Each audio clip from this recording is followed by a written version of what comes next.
Þá komið að Karen Harvey sem prófessor í menningarsögu við háskólann í Birmingham á Bretlandi. Hún hefur stundað sagnfræðirannsóknir á henni löngu 18. öld í Bretlandi með áherslu á kynjafræði, efnismenningu og heimilislíf. Hún meðal annars höfundur bókarinnar Masculinity and Domestic Authority in 18th Century Britain og ritstýrði History and Material Culture. I would like to extend a warm welcome to you, Karen.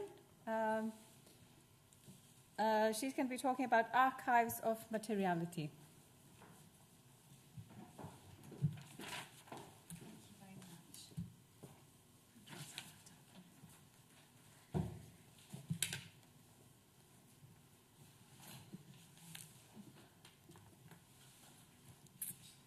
Well, thank you for what I hope was a very nice introduction. I assume it was. It's really lovely to be here. I'd like to start by thanking you all for coming. I hope that you're interested in what I have to say, and it's of some value to you as you start this really exciting project. More specifically, though, I'd like to thank Sigurd Gylfi for the invitation, and of course the project team more broadly. I'd like to thank the university for hosting me, represented here by the Dean today, and I guess the Icelandic Centre for Research, or Rannís, the Research Council, for allowing me to come. And of course, not least to the National Museum of Iceland for hosting the event. The project, My Favourite Things, Material Culture, Archives, Cultural Heritage and Meaning, is a really exciting one. It's a really exciting one for me. I hope it's still an exciting one for the participants. I think sometimes when you get the money and you get the grant, you think, oh no, we've actually got to do it all now. So I hope you're still excited about it. I think it promises to make a real impact, actually, on the way we go about researching the material past in an interdisciplinary way. And that's one of the things that, as has already been mentioned, is distinctive about the project.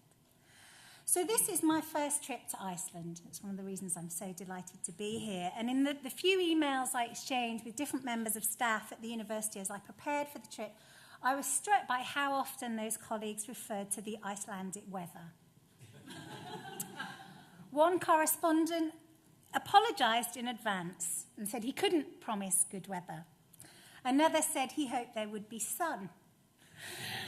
Well, English people like to talk about the weather quite a lot too, so I found this kind of reassuring. I thought, well, we kind of speak the same language in one respect.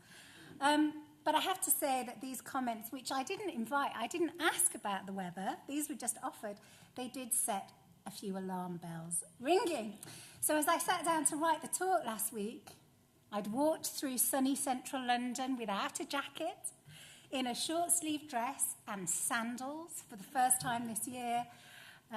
Let's see, that was the weather in London last Friday, a balmy 18 degrees. I'd packed away my winter clothes at home, but perhaps I needed to keep them out for Iceland, I thought. I'd need a jacket. I was sure I'd need a jacket. Would I need woolen tights? Would I need a scarf? God forbid, would I need gloves? I wonder what the weather is like in Reykjavik today. Oh, dear. Well, this is, an introduction to make you laugh, but it's also my way into talking about embodiment. Of course, we're all embodied. We're all material things moving in material environments, and other material things mediate the gap in between. A body in the cold north needs to be protected with woolen clothes and shoes that cover her toes. Materiality shapes our experience in many ways. We might go further and say that materiality is our experience. And so in our study of human experiences in the past, then, materiality must be present, if not at the very centre of our studies. So in this talk, and I've been asked to talk for about 40 minutes, I'm going to consider some of the different ways that historians, I am a historian, and also those in other disciplines approach materiality in the past before concluding with just a few quite personal remarks, really, about new directions in the field.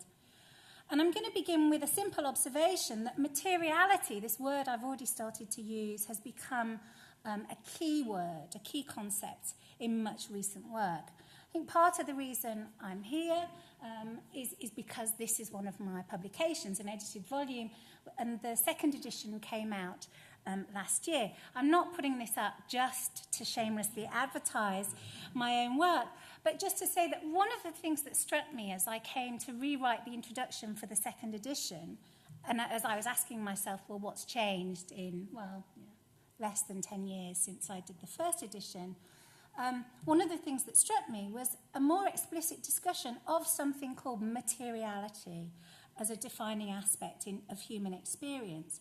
This is often referred to as the new materialism, in the words of Gerritsen and Riello, for example, or the material turn, what my colleague Tara Hamlin in this book on the right has called a turn towards materiality. So where has this come from? Why, in the short 10 or so years, less than, that passed between the two editions of my book on history and material culture, have historians and others started to talk so much about materiality as a thing? Well, for the English social historian, very sort of senior social historian in England, Patrick Joyce, materiality is a way to return to the social.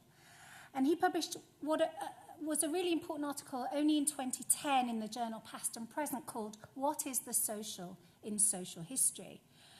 And this article is really a manifesto for a return to the social in what has now become called in the North American Anglo world social and cultural history as one kind of united field.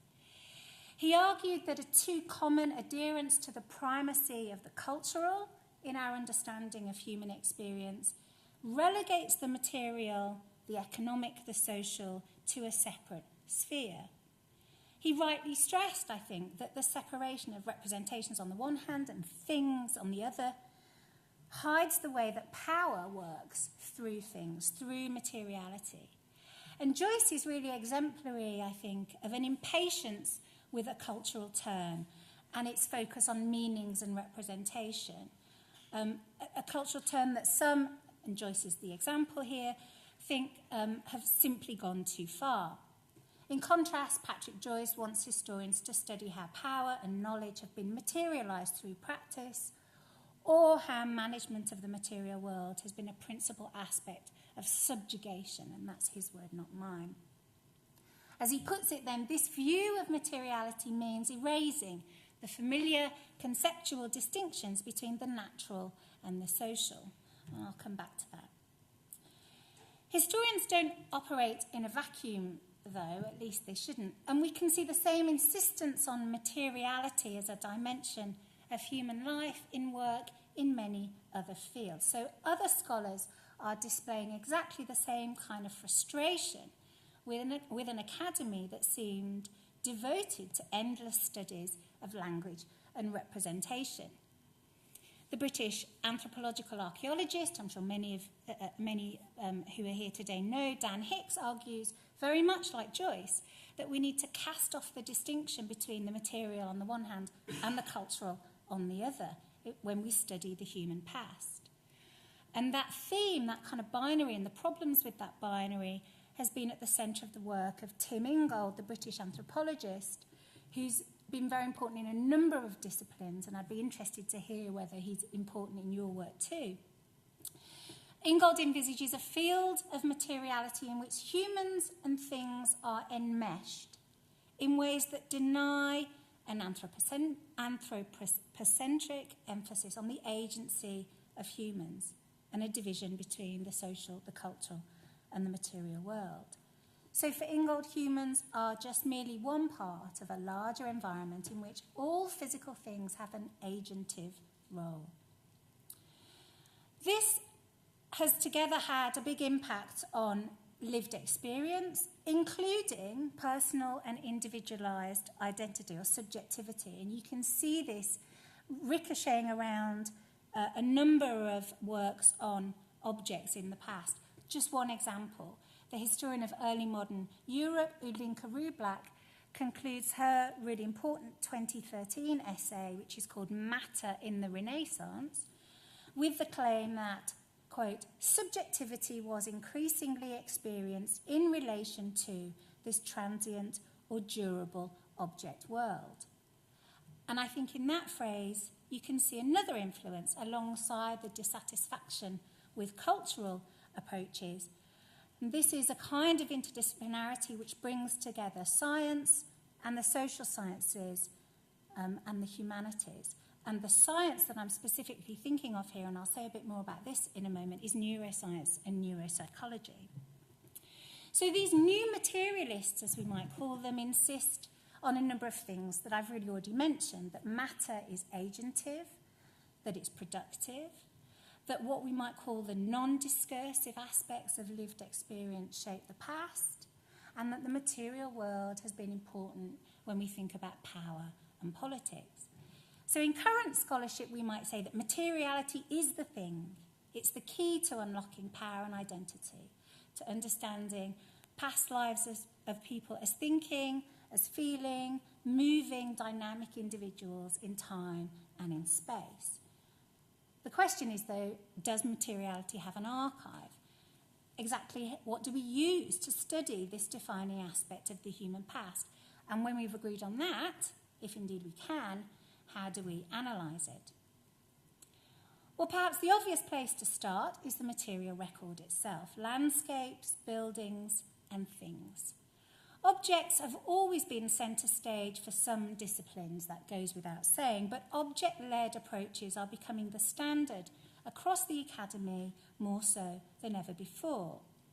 In disciplines such as anthropology and history, where people were the focus of social study, and that's particularly true for history, objects are sometimes even taking precedent.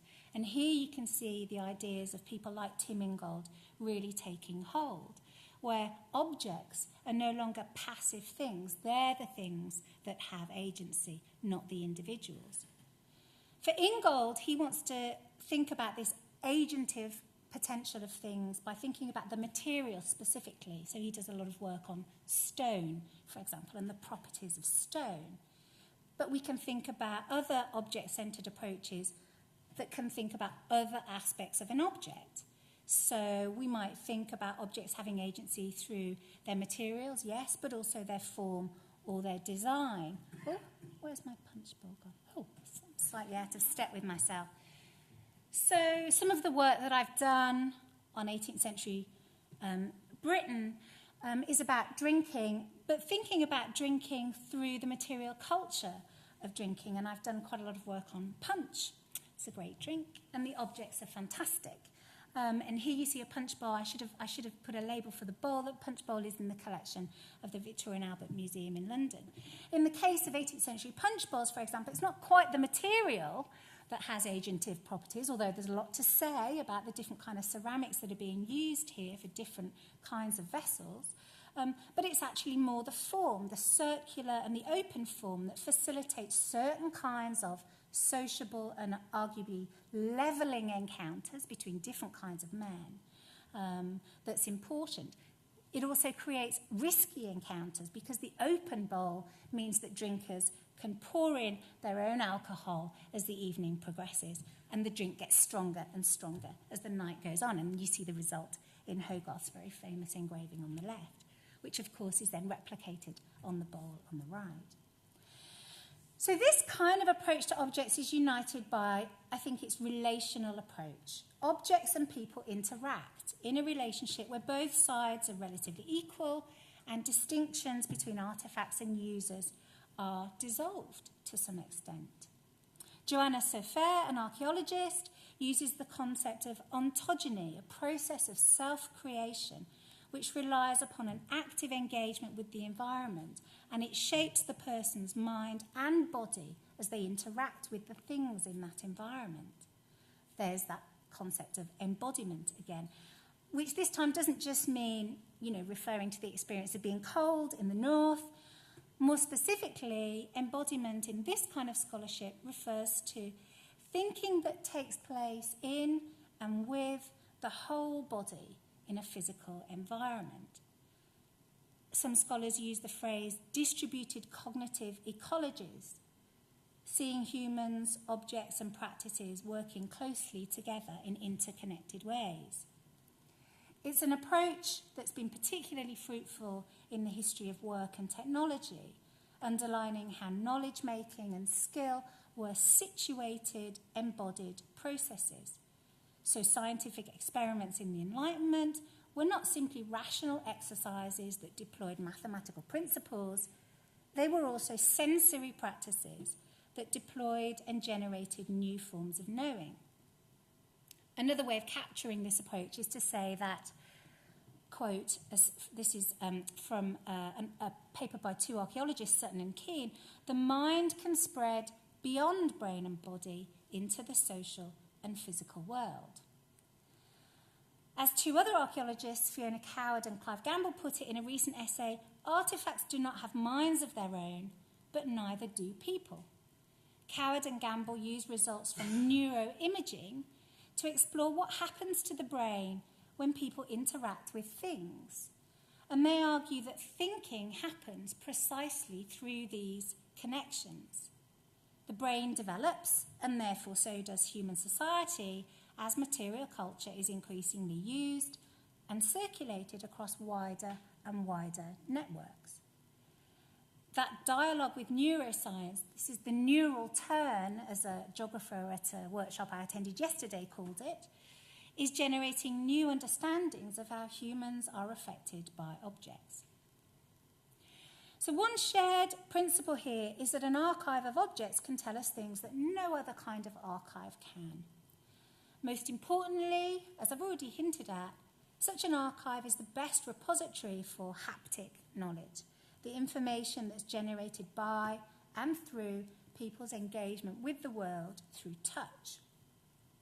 So the haptic knowledge here is the application of even pressure on the file as it goes onto the grinder's wheel, and that file is being ground and smoothed by the worker. You know, the practice and the knowledge it takes to perform that skill are not written down anywhere. That kind of knowledge is inaccessible, arguably, other than through the material archive. Finished objects yield important information in this regard, but archaeologists have told me, I'd be interested to know what the archaeologists here think, that actually it's often not the finished objects, often the mistakes and the experiments that are thrown away as the workmen say is practicing and learning how to make the finished objects that actually show us the process of acquiring haptic knowledge in a way that no other archive will ever record. There are lots of other examples. Analysis of objects that were multi-layered, I think, are particularly useful for this sort of analysis. Enamelled objects, for example, which might have up to about 20 layers in them. It's only the objects themselves that reveal the complicated processes of production that, in the case of enamelling in the 18th century, were not written down. Objects can reveal other parts of human life that have been purposefully hidden from view. My personal favourite is from archaeological work on 19th century public houses in Boston, which were universally discussed at the time as places for male-only sociability. But analysis on the many discarded clay pipes, of course, at the back of the buildings, show that women were not only attending the pubs, but were even daring to smoke because it's female DNA that's been found on those clay pipes. Our understanding of past materialities, past live lives, is partial then if we don't attend to artefacts. Of course, you know all of that, the people sitting in this room, but I want to insist that we need to retain that focus on the cultural, from which Patrick Joyce is actually encouraging us to retreat. It's worth saying that Joyce is not alone. I just wanted to share with you one of the ways in which this cultural approach has been caricatured. This is something that you need to guard against. This is from a 2015 essay by Schurenberg, who says, for these culturally inflected approaches, objects as texts, it's a key word, provide information about humans, but their materiality remains undiscussed. Artefacts are cultural stuff, that is, passive transporters of human ideas. Well, that's not how good material culture studies treats objects, needless to say. In my discipline of history, as in many other fields, the study of objects is encompassed within that study of material culture more broadly. This is not the same as studying objects alone. One crucial element of the field of material culture studies, of course, is a focus on the artefact and the object. But those things are studied for meanings, for what they can tell us about time and place, about gender, social rank, social roles. And meaning is a key word in the subtitle of the project, My Favourite Things. The cultural turn of the 1980s taught us how to read meanings contained not in words, but in texts, that key word. And text can be written, visual, material, or practiced. This approach has been terrifically important to modern work on material culture across several disciplines. So that archaeologist again, Dan Hicks, has described how archaeology and anthropology experienced not, in fact, a cultural turn, but what he calls a material cultural turn. So material culture study is therefore, and this I think is really important, is often an analysis of the unwritten. Because generally things are unwritten, though not always, but also because meanings are so often unwritten and unspoken. This is quite a distinctive view of the archive, of course, that everything is unwritten. Once historians working within a material culture studies framework situate artefacts in a context, they immediately expand the archive of materiality away from the objects themselves, therefore, to other kinds of archives. And I think this is, for historians, as for scholars working in other disciplines, this is essential. And it's precisely one of the reasons why this project that we're celebrating today is so exciting. I don't actually know of another project that seeks to unify object collections with the written documentary record in such a methodical way. And I'm really keen to learn about how you're going to go about doing that. You're singing a tune that for many historians would be a favourite. So let me go back. I'm sorry to be slightly out of order. Because you're uniting the objects, it seems to me, with one particular kind of written document, which actually is the focus for, I think, the first and the second strand of the project, and that's the inventory. And I'm really excited that when the project closes, these are going to be made freely accessible online. So many of the key works on material culture, in my period at least, draw heavily on probate inventories, such as this one, lists of goods and their value in the home, the house of an individual at the time of their death. So some social and economic historians claim that objects mean nothing to the historian without using documents such as this. I don't quite agree with this, but the value of these documents, I think, is inestimable. It's from this research into probate inventories that we've learned not just that the material conditions of life were transforming from the late 17th century, not just that there was a consumer revolution, that's a highly contested term now. We might conclude these things from the changes in objects observable in museum and archaeological collections. We might guess that there was something approximating a consumer revolution if we look at the collections and the change in those collections in the V&A, for example. But the inventories tell us things that are much harder to get from the artefacts alone. Perhaps the greatest dividend of using these kinds of sources has been to show how material culture varied up and down the social scale. Connected to this, inventories have shown us quite specifically who was driving the consumer revolution, or at least the take-up of new consumer goods. And as Lorna Wetherall has shown us, it was not those with the most money. So the new goods, the luxurious goods, either being imported or being made domestically in Britain, in my case, are not being bought with those who have the most disposable income. They're being bought by those at the more comfortable end, and very often the urban-situated middling sort. They're the taste leaders, they're driving change. These are really significant macro-historical findings that have changed the way we understand this period of history and the economic history of the period. And they provide a crucial context for the objects that we have in archaeological and museum collections. Well, Lorna Wetherell, who I've just mentioned, used a few hundred inventories for her book on early modern England.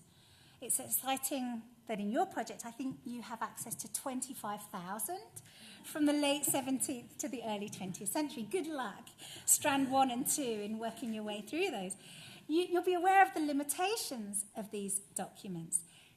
Probate inventories generally do not list all of a person's possessions. First of all, it's very well established that family members would dispose of some of their deceased relatives' possessions before the assessors arrive, especially those perhaps that are of particular emotional resonance or that we might think of as heirlooms, that they want to be passed down, not sold to pay the dead person's debts, for example. Omissions in the documents are a focus for the new project, so I really look forward to how you kind of handle those gaps. But these documents are a unique record of a specific kind of material culture, and that's something that's not brought out in the proposal or the successful application for the project. And that's that, you know, what we're seeing, the kind of material culture that we're seeing in these documents is not exclusively, but largely domestic. It's partly analysis of inventories that's led us to reconceptualise, at least for Britain and some parts of Europe, the Industrial Revolution, putting the household at the centre of this story as the principal driver of change. And here I'm thinking about the work of Jan de Vries. Inventories show that demand for new consumer goods was early and strong amongst a range of social groups, specific social groups, as I've already mentioned. People were working more intensively to sell their domestically produced items for market in order to generate disposable income, which they will then use to purchase luxury goods. In other words, the Industrial Revolution is based on demand, it's not based on supply, and that's been revolutionary for economic history. Some inventories, at least in the English context, can tell us other things about material culture. We should listen to our linguistics colleagues. Language, adjectives, and the order of adjectives. So an old japanned table is quite different from a japanned old table. The language of these documents can tell us a great deal about different kinds of value that are attached to objects, and I think you'll be exploring that in your strand too. In the UK, we can look at inventories for one property taken at different moments in time, watching the furniture that stays in the house at least move around the house as it becomes old or outmoded and it's replaced by newer, more fashionable items that enter the house. We might see inventories then not as static lists of things, but as kind of object poems that are written on the move as the assessors move around the space.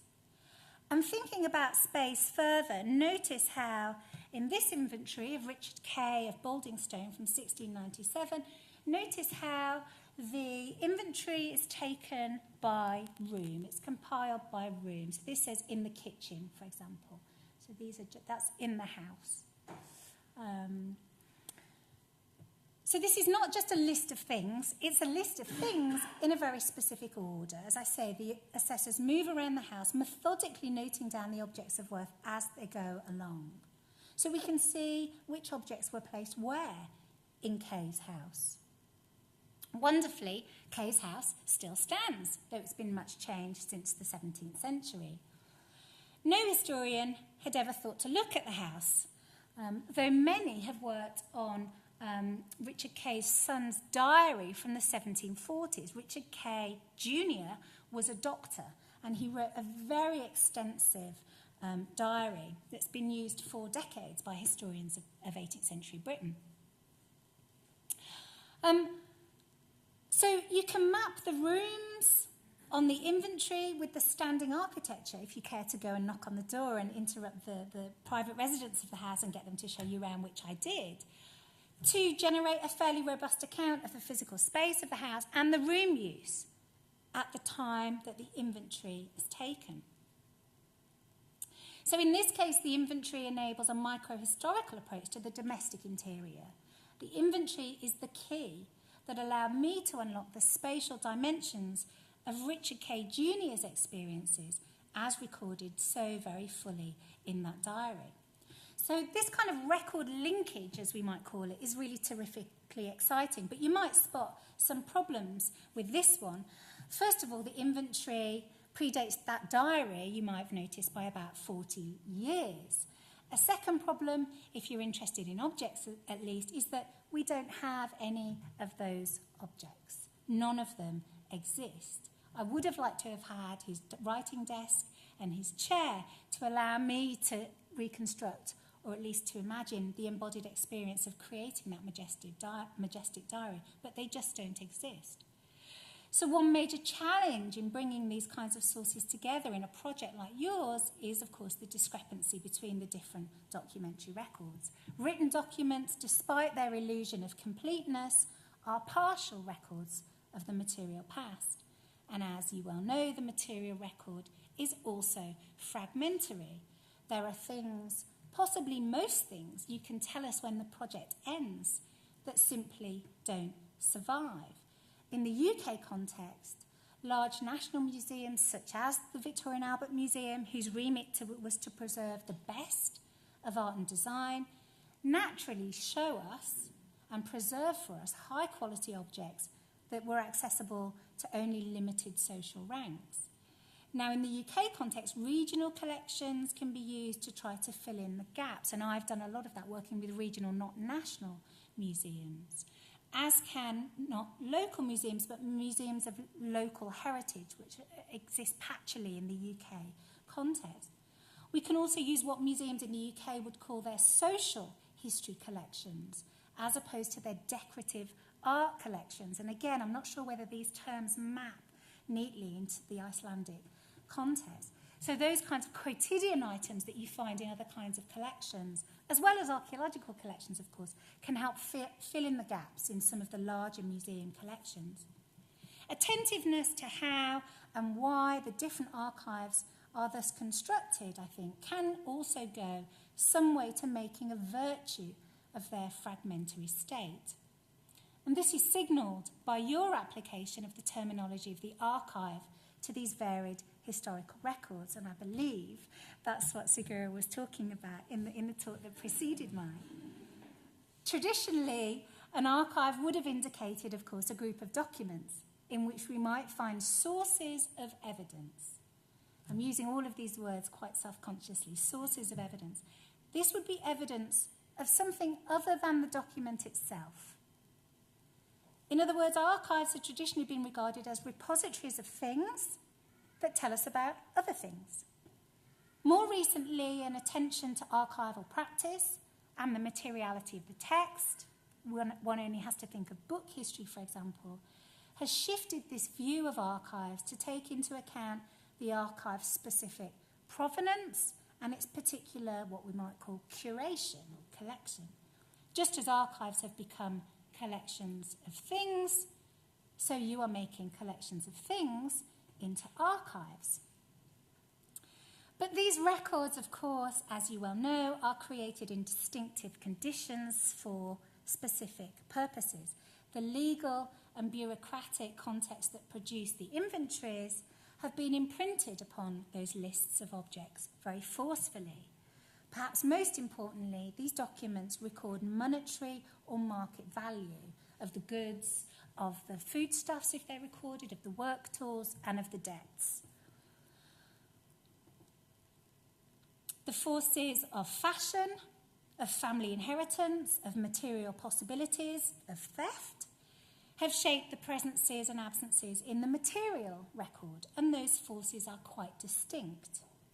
So whilst it's possible to link these archives and also to read these archives using similar interpretive methods, they can all be seen as objects and they can all be seen as text to be read, I would expect the analysis to reveal very different cultural, social, economic and administrative practices at work.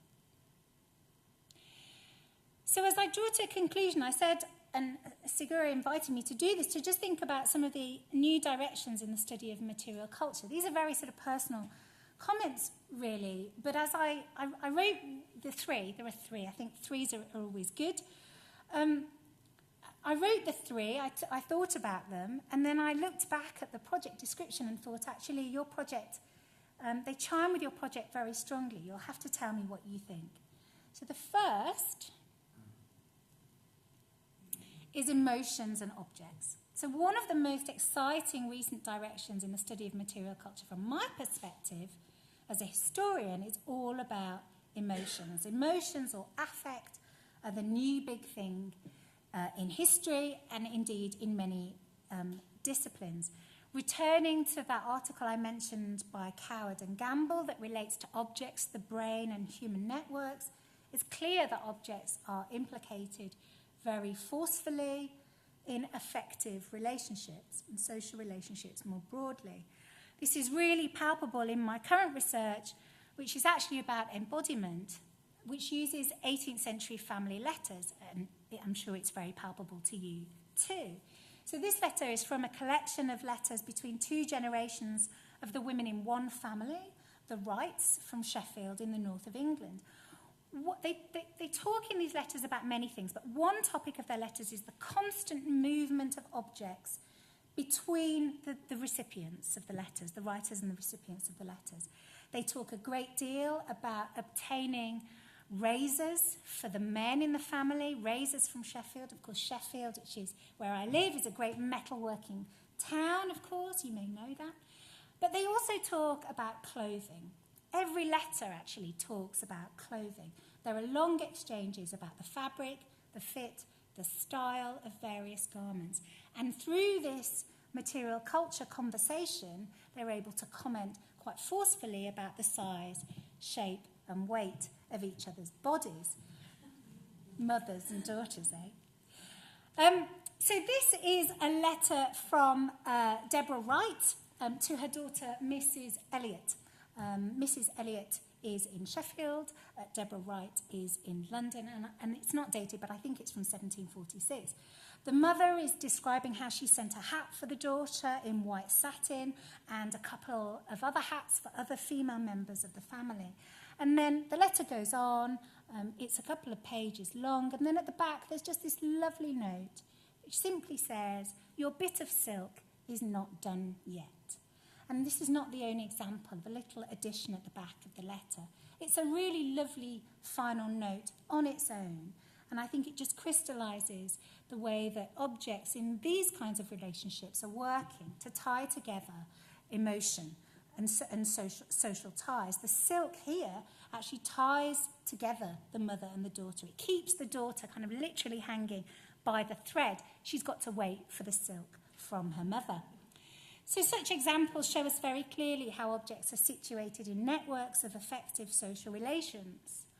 Or to turn this around, how effective social relationships are created out of agentive material things.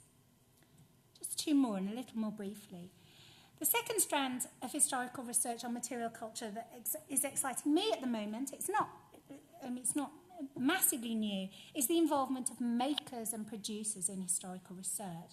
There's lots of examples I could use here, but perhaps the most innovative is the project started by Pamela Smith at Columbia, a project that experiments with matter and making in labs that seek to recreate early modern craft workshops and kitchens, as it happens. So this is practical research into early modern haptic knowledge, and it's a form of research that's been replicated in many projects.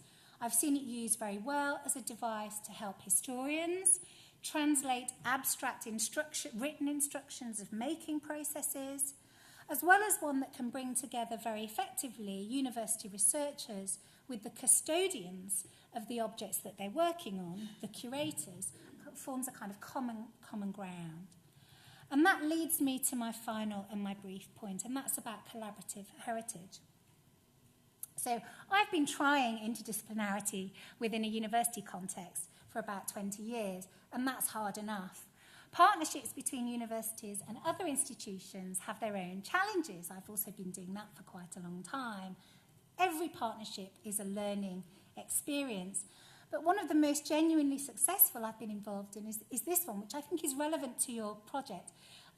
So this is the Twitter feed from the project, which is called Birmingham Manufactures. It's a project at Birmingham Museums Trust that I've been involved in. Now, this project began as a cataloguing exercise, essentially.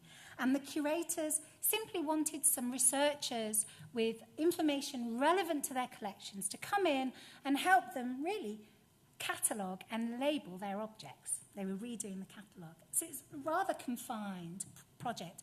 But it's turned into something that's much bigger, and the conversations have been much broader. It's a project in which the curators and other types of researcher, not just from the university, have come together as equals to pool their knowledge. And we've had very open-ended conversations about the kinds of things that need to go into a catalogue entry, but as many of you will know, beneath all of that, the kinds of concepts you need to apply and activate when thinking about just that catalogue entry, things like gender, for example, and empire. My favourite things, as I understand it, is going to partly scrutinise the journeys that objects have made into the museum collection, how they've been recorded, taxonomised, labelled and catalogued. But the project itself, as I understand it, will also, I would imagine actually, be making an impact on that process in the future. I wanted to say that I hope that curators will be involved in the project as researchers too. I think the overlap between our aims can sometimes be considerable. Yes, in my experience, curators have a commitment to the material object in ways that other scholars, especially historians, and that's our failing, sometimes do not. But particularly once curators begin to think about interpretation, in my experience, with a view to creating new displays, the emphasis then, and this is a key word that my museum colleagues in UK use, stories. The emphasis becomes on stories. We want to know the stories. And it's in the stories, I think, that we can certainly find common ground. And that's where I'm going to end, on this shared commitment to understanding the past and its stories through, in, and of things.